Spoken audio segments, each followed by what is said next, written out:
Hi, this is Anthony Bassani, and this is my lab report for Lab 1. Introduction. We are trying to observe an object moving at a constant velocity. We will use a tracking software to model the position as a function of time. Then we will use physics equations to find the average velocity, and then use that to simulate a theoretical model for this object. We are hoping that the two graphs will match. We will do this through coding in GlowScript. Our purpose is to make two graphs, one from real life data using the X and Y coordinates from video and tracking software, and one from a simulation in GlowScript. As you can see below, the results are very similar, meaning we did the lab right, and that zero net forces were acting on the object, meaning constant velocity. To find this out, we need a brief understanding of fundamentals and equations in physics, including Newton's first law, Newton's second law, and the velocity update formula. Newton's first law says that an object in motion stays in motion unless acted on by another force. Newton's second law means that the sum of the forces equals mass times acceleration. We can use this to find our velocity update formula. The final velocity equals the initial velocity plus the net force divided by the mass, which gives us our acceleration, times the change in time. Other useful formulas are the position update, which is the final position equals the initial position plus our average velocity times the change in time.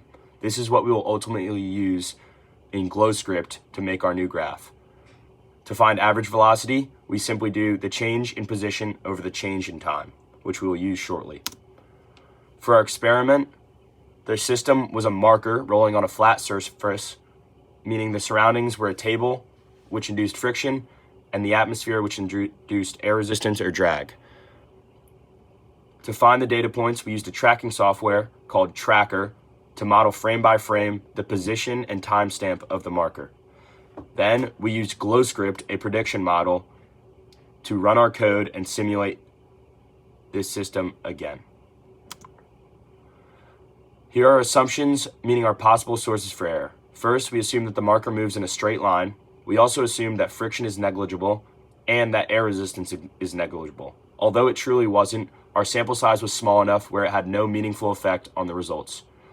That means Tracker correctly and accurately predicted the motion of the center of mass of the object, meaning that our GlowScript function did as well, as you can see in the linear nature of the graphs. For our Tracker results, we got 11 frames in our video over 1/3 of a second, and we recorded the X position during each of these timestamps. As you can see, the graph is very linear, meaning that we can use this to calculate average velocity, meaning we use the final X position minus the initial X position over our change in time.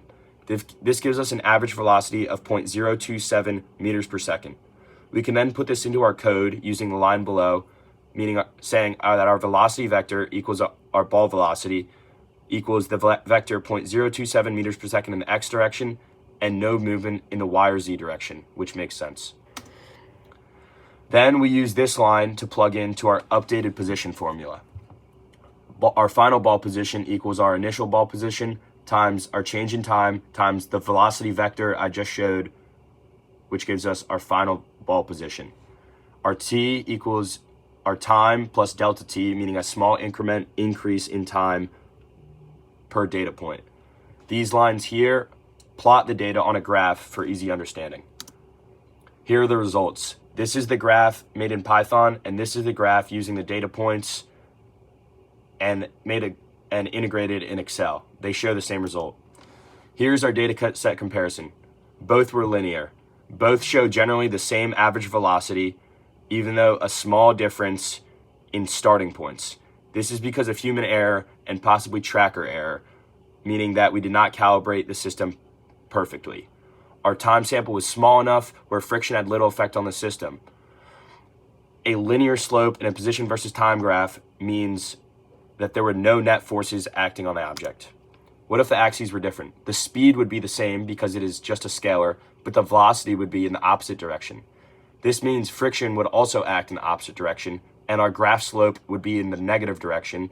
We would have a negative slope because our position would be moving in the negative X direction. What does it mean? Proving net force equals 0. On the y-axis, we have a force of gravity and the normal force, which are both equal to each other. This is why the marker does not move up or down.